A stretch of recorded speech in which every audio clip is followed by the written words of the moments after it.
Hi, this is Debbie. Thank you so much for joining me, the Starch Frenzy. Today we're going to talk about 3 different aspects, or you might say tips, on how to resist temptation.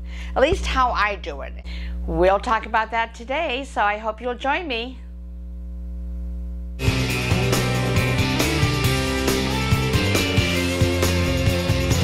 Today I thought I would have a chat with you about how this works for me, how I've been able to resist temptation for the most part, where none of us are perfect. But I want to go through 3 steps. That's setting yourself up for success. Step 2 would be dealing with the unexpected.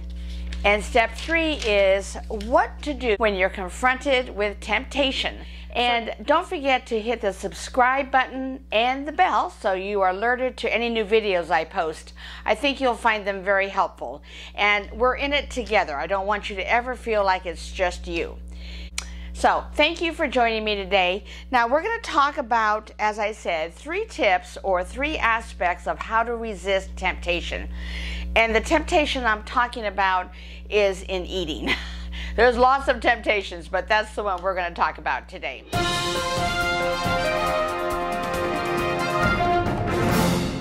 First of all, cleaning up your food environment.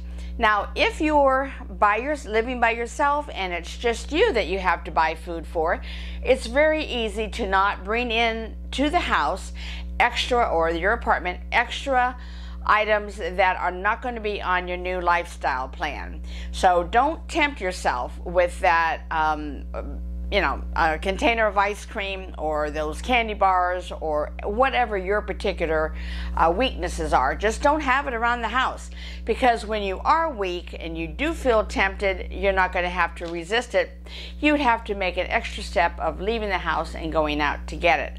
If you have family members or roommates or other people living with you that are not on this way of eating, then one way of doing this is asking them to assist you in not perhaps eating foods that are your trigger foods right in front of you, or perhaps keeping their items kind of out of sight. Now, they can still be in the pantry, but maybe you put them in a lidded tub or container that keeps you from seeing the packaging right off the bat every time you open the door. So that's one way to help you in your environment.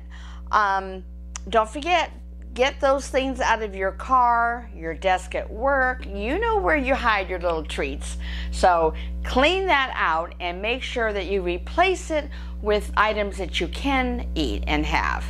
So that's one way of cleaning up your environment. I'm referring down to my notes because I want to make sure I don't forget anything. Another thing you can do, and this has helped me immensely, is don't let yourself become famished. If you're starving, then your reasoning leaves you and all you can think about is eating. And if what you have in front of you or ready to eat is not the healthiest for you, it's going to be so much harder to resist that temptation. So what I did is I went to having healthy snacks or having smaller, more frequent meals.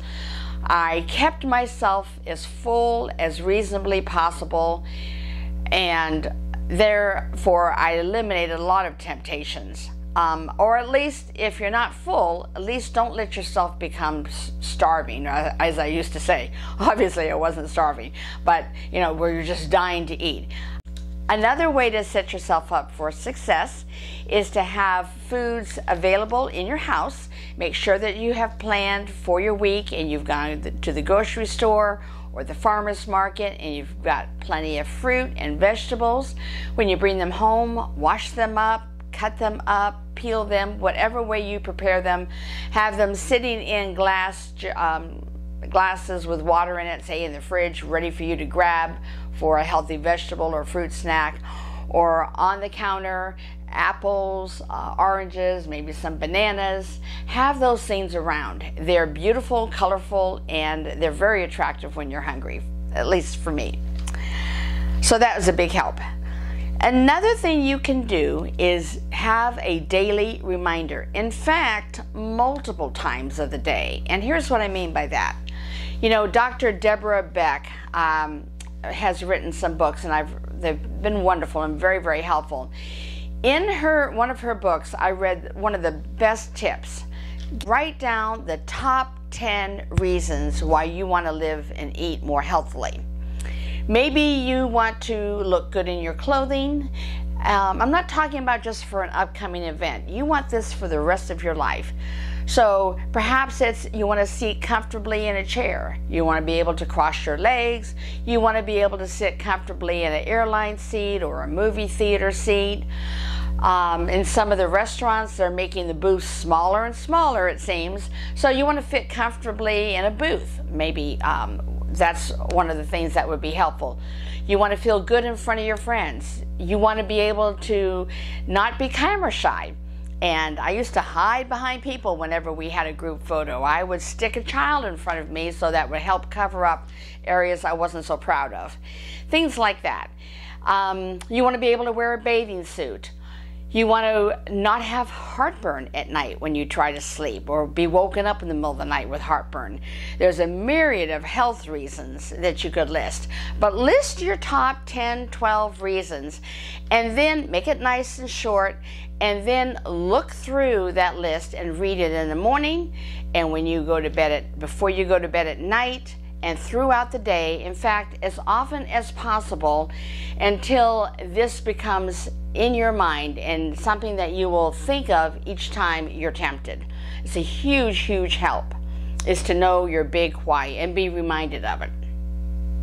Now, another way to remind yourself of why you're choosing to live and eat healthily is through watching videos.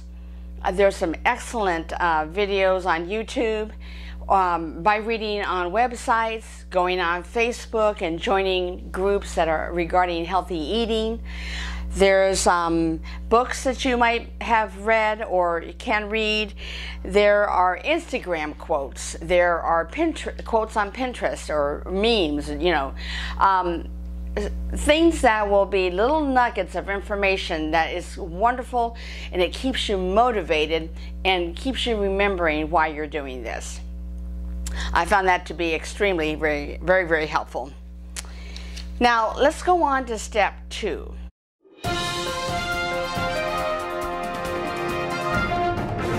The number 2 aspect to think about is dealing with what comes your way unexpectedly. For instance, food, perhaps junk food or unhealthy food, comes into your office at work. Maybe your boss decides to treat everybody to donuts or pizza for lunch because you've won a sales contest or you've done an outstanding job. You've brought your lunch of good, healthy food, and all of a sudden comes in this fragrant, delicious-looking giant pizza or several pizzas for the office. You've done work and deserve to be rewarded just as much as your coworkers, and so you say to yourself, gosh, that part of that's my reward. What to do about that? There's going to be times where well-meaning neighbors and family members drop by with a cake or a pie or some dessert that might be very tempting. You didn't expect it to come, and there you are. You don't want to hurt their feelings, so what do? What about the times when you go grocery shopping? You're walking by in the grocery store and they're preparing a sample meal and they're offering samples to you.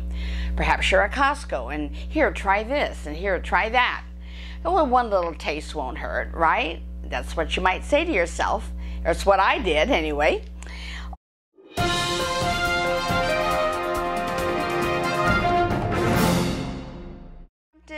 Okay, first thing I do is I sit down and talk to myself.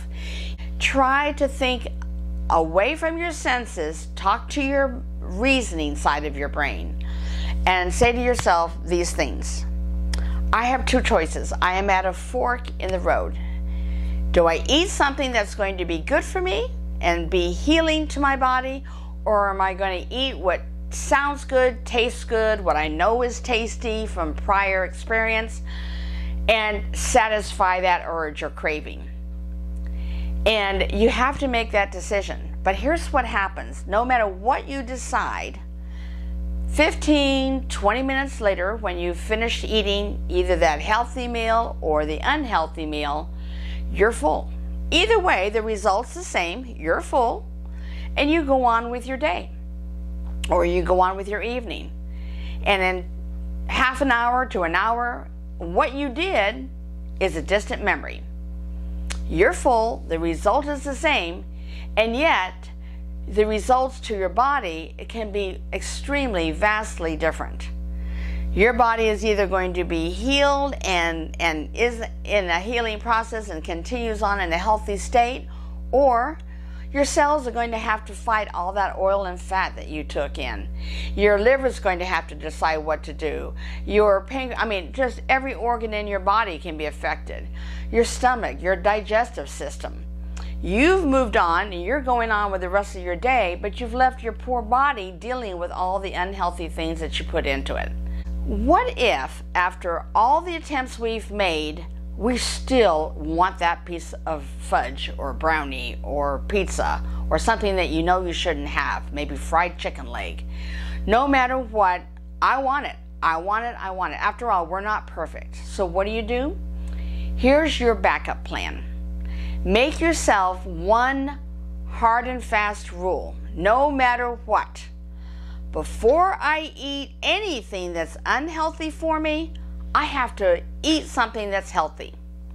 So I have to eat an apple, and then we'll talk about that brownie.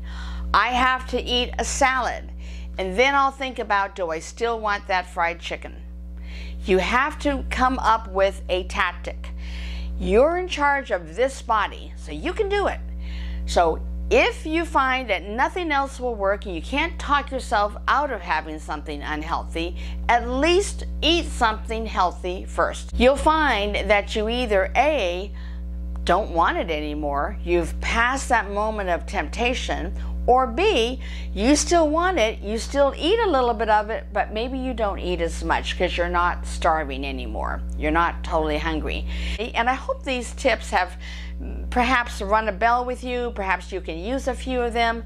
Let me know what you have found has worked for you, because I would love to. I'm sure there are many more ideas out there and ways that you can just help yourself. So I would love for you to let me know what you think and share some of your ideas, because we're all in this together. Thank you again. Don't forget to hit subscribe if you haven't already, and I hope to see you next time. Bye for now.